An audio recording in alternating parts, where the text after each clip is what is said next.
beautiful people. Welcome back to our safe haven. For those who don't already know me, I am Obel, but you can call me Belle. And here on this channel, you already know I aim to inspire you by sharing my Christian life journey and how I balance my lifestyle through faith, fashion, wellness vlogs, and more.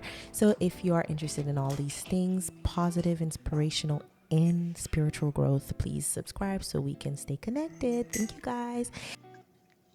As you can tell, I am drinking from my Bible and chill cup from my Distinction Cove company. If you are interested in getting this cup, just make sure you go ahead and click the link in my description box and use my code OVEL01 for a 10% or 12% discount.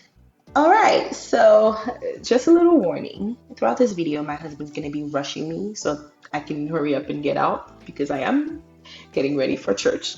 And this is what usually happens on Sabbath morning. Him yelling my name. And babe, let's go. It's time, babe. Let's get out of here. So even if he's not ready, this is what usually happens. So this is the norm. So just ignore it. I'm going to let you hear it out throughout the video. So don't be disturbed. But yeah, that's gonna be the drill. So let's get to the story where I tell you why I decided to resign from my church leadership position. All right. So for those of you who actually don't know, I am a PK. So yes, I am a preacher's kid, and I grew up in church my entire life, and I grew up serving the church my entire life for at least more than 15 years.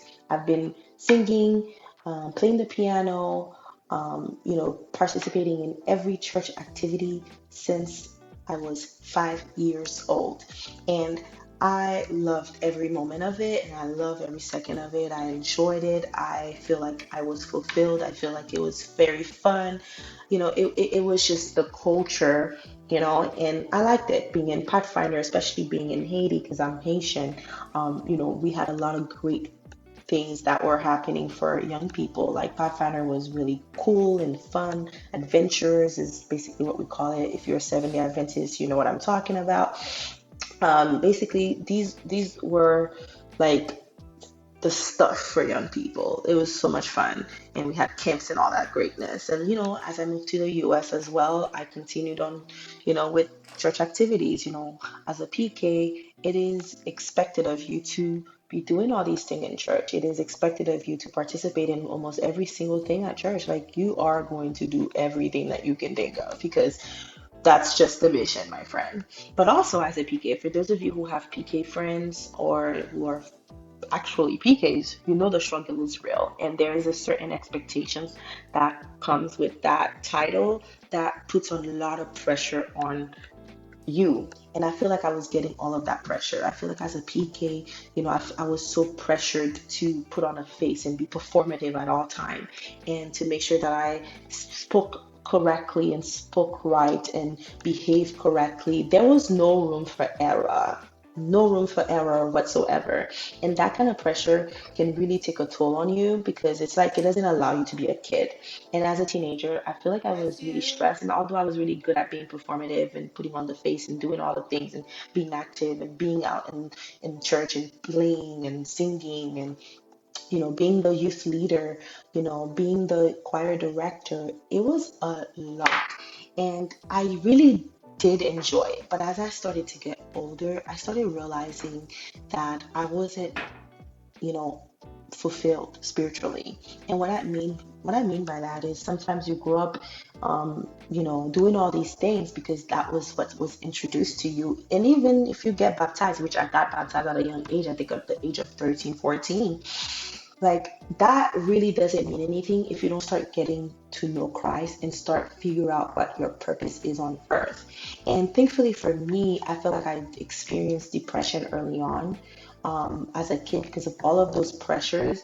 I kind of also wanted to seek God to figure out what I needed to do, what He needed of me, what He needed from me as His child. And I did battle with a lot of things. And I feel like the devil really comes really strong for PKs. I feel like he attacks us a lot more than regular people. And maybe that's not accurate. Um, because of obviously the devil is looking for anybody to devour, right? But I feel like for the us PKs, he comes even like 20 times full force, okay, for us. And that's why you see a lot of kids leave the church, and they derail from the church ways and the things that their parents taught them sometimes, because there's just too much pressure.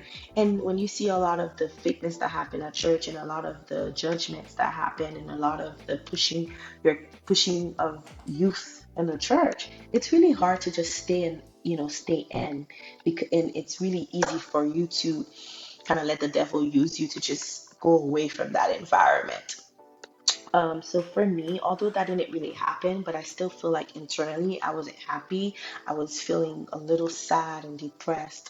And as I took on leadership roles, this is when I started noticing some of those real church issues. And that's how I actually started my organization, Safe Souls Inc., where I conducted an event at my church for the youth for a back to school program, where I invited therapists to come in and talk to the kids about mental health.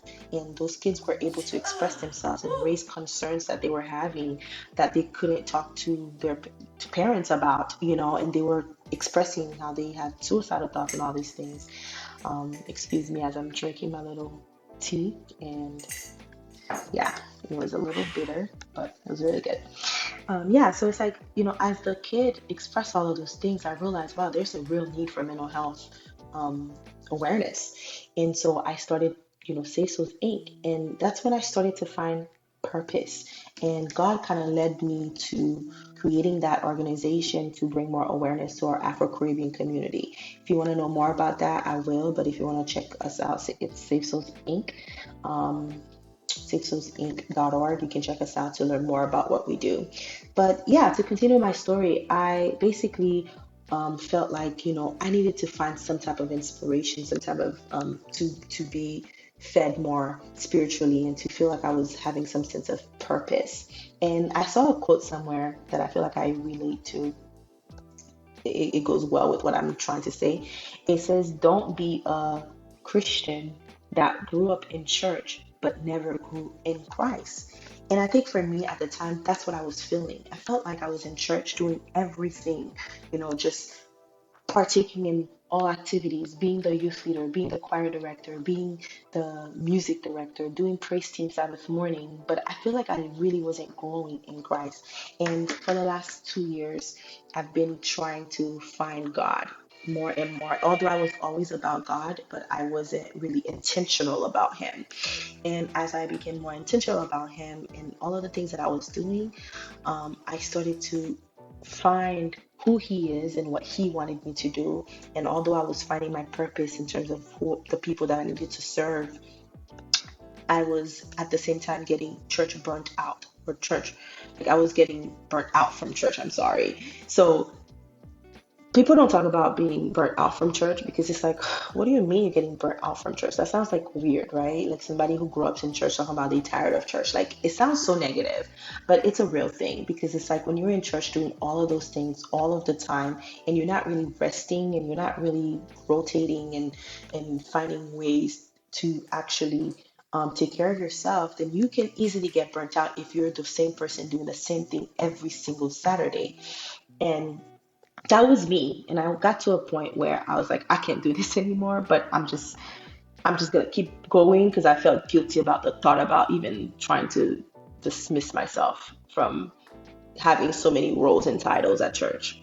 Long story short, I made a prayer last year, and I said, God, if you actually agree with this thought, um, allow me to resign, and really give my full energy and time to serving the community, because I know that's what you're all about. And if you don't agree with this, you can make it harder for me to resign. But if you do agree with this, however, make it easier for me to resign. Guys, I made this prayer, and immediately I got response. First of all, my mom, who's a pastor's wife, don't mind me, I'm being rushed, as you can see. Um, my mom said, it's okay if you leave. It's okay if you go to some other church that's nearby, because at the time I was driving 1 hour away from my church. like 1 hour and 12 minutes. This is me saying, Shali, I'm coming, babe, I'm coming. I'm about to get ready now.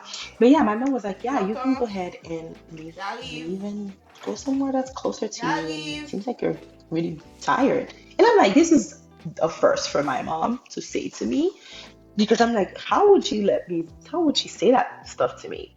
That's like sign number one to me. I was like, okay, this is good.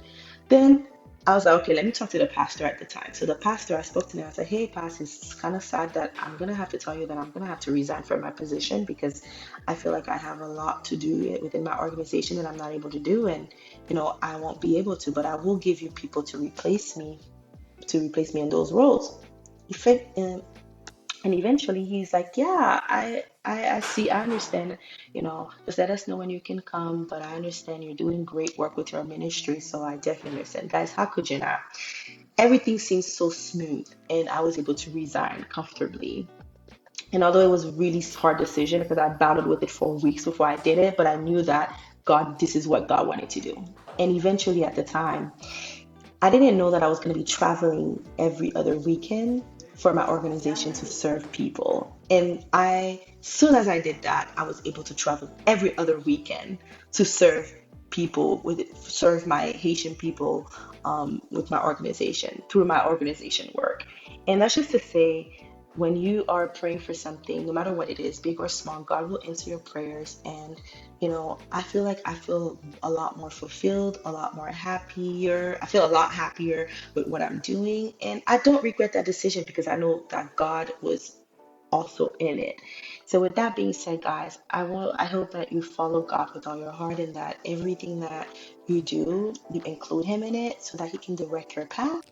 And you can be in alignment with Him as well as walk in your God given purpose. If you like this kind of content, make sure to like, subscribe, put on your notification bell. That way you can get notified when I put out content like this. And if you like the outfit, it's from Express. Mostly everything's from Express. Make sure you put a thumbs up. Thanks for watching and happy Easter.